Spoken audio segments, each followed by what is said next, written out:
এক ছিল এক বুদ্ধিমতী বউ, যার নাম ছিল রীতা। সে খুব বুদ্ধিমান এবং চতুর ছিল।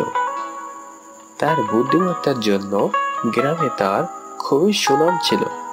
রীতা গরিব ঘরের মেয়ে হলেও তার জ্ঞান বিচক্ষণতা গ্রামের সব মানুষের কাছে অনুকরণীয় হয়ে উঠেছিল।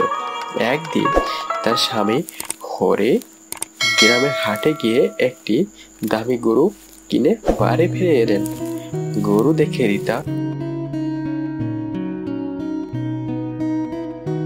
খুবই খুশি হলো, কিন্তু সে বুঝলো এত দামি গরু তার গরিব স্বামী কিভাবে কিনলো। স্বামীকে জিজ্ঞেস করলেন,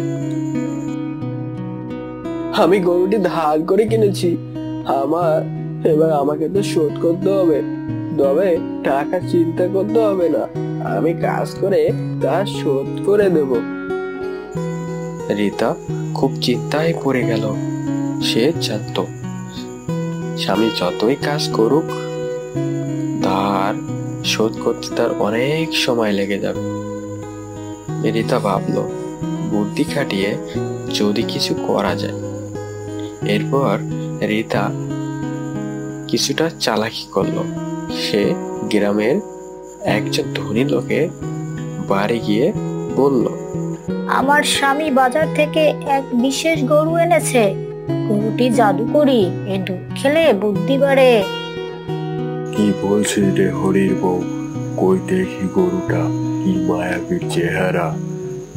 সত্যি কি এই গরুটার বিশেষ ক্ষমতা রয়েছে? আমার তো বিশ্বাসই হচ্ছে না। ঠিক আছে, বিশ্বাস করলাম।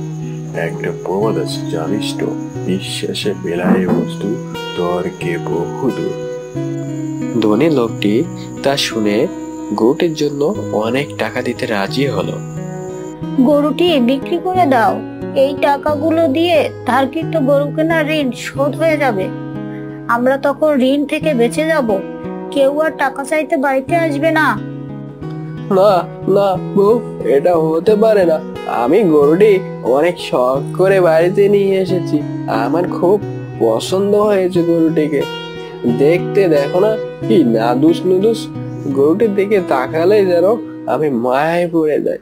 তুমি তো জানো বউ, জীব সেবা করে যে জন সে বিশেষে ঈশ্বর। স্বামী প্রথমে রাজি হচ্ছিল না, তবে রীতা কথার শেষমেশ রাজি হলো। ধনী লোকটির কাছে গরুটি বিক্রি করে তারা অনেক টাকা পেল এবং ধার শোধ করে বাকিটা জমিয়ে রাখলো। কিছুদিন পর ধনী লোক গরুটির দুধ খেয়ে কোনো বুদ্ধি পারল না।